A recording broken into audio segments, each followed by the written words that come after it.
Angat freedom! Angat freedom!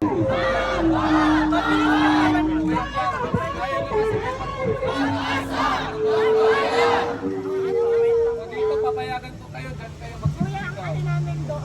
Sa akin, ngayon, Hindi naman namin kailangan yung mga posisyon. ay, no cooperation, sige, dyan kayo.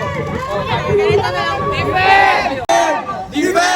Defend ang freedom! Ano mangyari?